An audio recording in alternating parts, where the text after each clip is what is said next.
In a single night, the entire rulebook for modern warfare got a rewrite. Today, we're breaking down how one coordinated strike on 80 different targets across Israel has completely changed the game for missile attacks.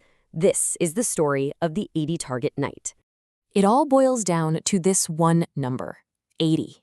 On March 24, 2026, 80 separate locations all across Israel were hit in what felt like a single, massive, simultaneous wave. But here's the real shocker. It wasn't the number of targets that was so stunning. It was how they did it. This wasn't some huge barrage of hundreds of rockets. Nope. This was 80 distinct impact points, all created by just 9 missiles launched from over 1,000 kilometers away. It's a completely new kind of military math. So, let's really dig into what went down during this event, which, by the way, has already become the largest single-night strike of this whole 22-day conflict. Okay, so Iran launches 9 of its Khorramshahr-4 ballistic missiles. Now, these are serious weapons. We're talking a 2,000-kilometer range and a huge 1,500-kilogram payload. The impacts were timed to be almost perfectly simultaneous, stretching from the very south of the country to the very north.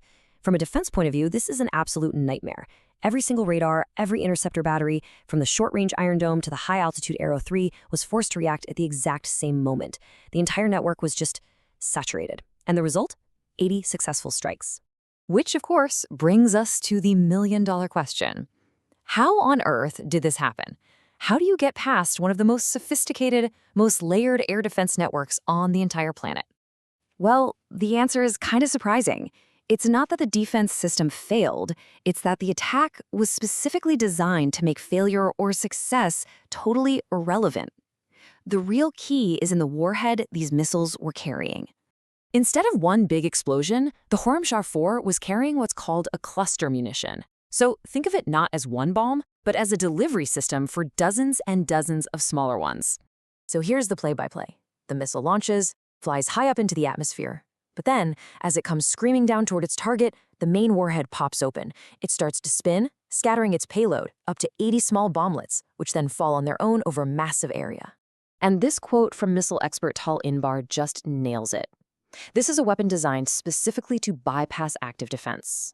See, Israel's Arrow interceptors might actually hit the main body of the missile, a successful interception, right? But if the warhead has already opened up and released all those little bomblets, it's too late. The interception succeeds, but the attack still lands. It's a total no-win scenario for the defenders. And you can see why this is such a problem for a system like the Iron Dome. I mean, it was built to shoot down individual rockets, one by one. It was never designed to track and take out dozens of small, fast-falling bomblets scattered all over the sky. It's not that the system is broken.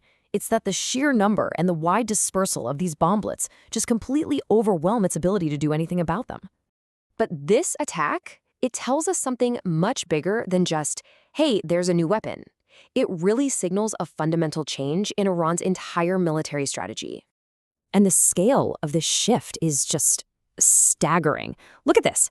In the 2025 conflict, Iran used only 3 of these cluster missiles.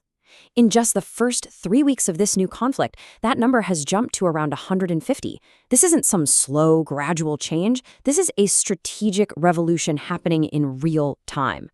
Iran has obviously learned and adapted. Facing strikes on its own launch sites, it probably can't afford to just fire off huge numbers of missiles anymore. So they've changed the math.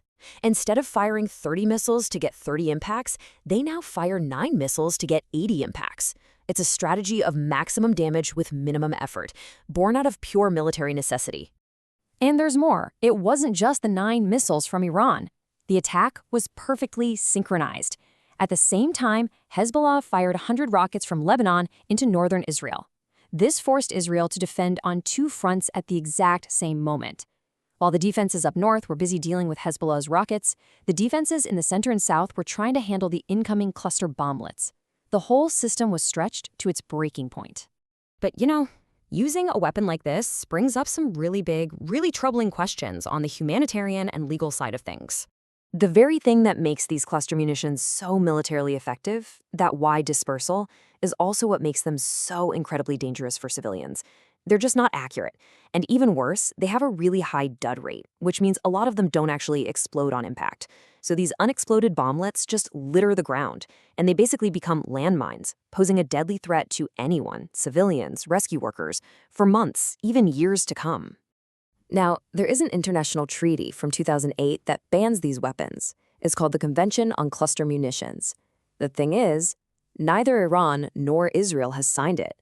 And, for some broader context, other major powers, including the United States, haven't signed that treaty either.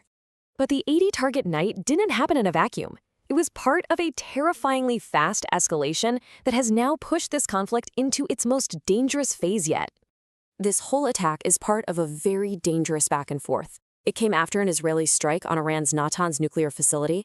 Iran then retaliated by striking near Israel's Dimona Nuclear Research Center. And with that, a huge red line was crossed. Nuclear-related sites were suddenly in play. Then, as if to prove it had the range, Iran also launched a missile at the joint US/UK base on Diego Garcia, which is nearly 4,000 kilometers away. So let's be really clear. This is not just a regional fight anymore. The strikes near Arad and Dimona, which apparently caused hundreds of people to be evacuated because of the risk of contamination, and that launch towards Diego Garcia, they show that both the stakes and the size of the battlefield have expanded in a huge way. It feels like everyone is sprinting up the escalatory ladder. And all of this brings us to one final, deeply unsettling question. In a conflict where military strategies are shifting overnight, and targets that were once unthinkable are now getting hit, we have to ask, when nuclear facilities are in the crosshairs, what guardrails are even left?